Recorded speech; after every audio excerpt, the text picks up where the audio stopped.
नमस्कार. स्वागत आहे तुमचं आपल्या यूट्यूब चॅनल सोनाली रेसिपीजमध्ये. तर आजची खास रेसिपी आज आपण बनवणार आहे. अतिशय चविष्ट आणि झणझणीत, अजिबात कडू न लागणारं कारल्याचं भरीत. खूपच टेस्टी आणि खूपच सोपी रेसिपी आहे. चला तर मग या रेसिपीसाठी लागणारे संपूर्ण साहित्य व कृती पाहून घेऊ. झणझणीत कारल्याचं भरीत बनवण्यासाठी इथे आपण अर्धा किलो कारली घ्यायची आहे. त्यानंतर ती अशा पद्धतीने कट करून घ्यायची व त्याच्या आतील बिया काढून घ्यायच्या आहेत. त्यानंतर त्याचे छोटे छोटे तुकडे करायचे आहे. अगदी अशा पद्धतीने तयार केलेले कारल्याचे तुकडे एकदा पाण्याने स्वच्छ धुवून घ्यायचे आहेत. त्यानंतर स्टीमरमध्ये वाफवण्यासाठी ठेवायचे आहे. त्यामध्ये 1 चमचा मीठ टाकून साधारणतः 10 मिनिटासाठी कारले वाफवून घ्यायचे आहेत. कारले वाफवून झाले की ते एका प्लेटमध्ये काढून स्मॅश करून घ्यायचे आहे. त्यानंतर एका पॅनमध्ये अर्धी वाटी शेंगदाणे भाजून घ्यायचे आहेत.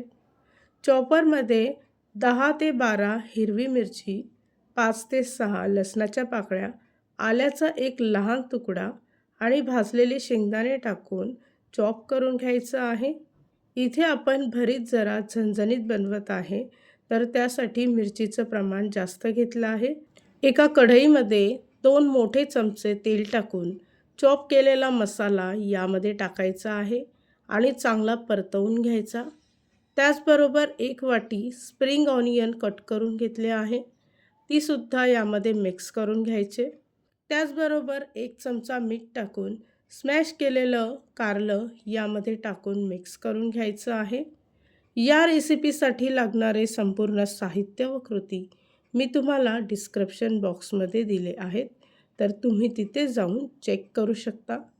सर्वात शेवटी बारीक चिरलेली कोथिंबीर टाकून भरीत चांगलं एकजीव करून घ्यायचं आहे. इथे आपलं अजिबात कडू न लागणारं झटपटीत आणि झणझणीत अतिशय चविष्ट कारल्याचं भरीत तयार झालं आहे. हीच पद्धत वापरून जर का तुम्ही कारल्याचं भरीत तयार केलं तर ते अजिबात कडू लागणार नाही. ही रेसिपी तुम्ही नक्की ट्राय करून बघा, तुम्हाला खूपच आवडेल. आणि जर का तुम्हाला हा आजचा व्हिडिओ आवडला असेल तर प्लीज लाईक, शेअर आणि कमेंट करा. चॅनलवर नवीन असाल तर सबस्क्राईब करा. सबस्क्राईब केल्यामुळे काय होईल, जेव्हा मी नवीन रेसिपीचा व्हिडिओ अपलोड करेल तर त्याचं नोटिफिकेशन तुमच्या मोबाईलवर येईल.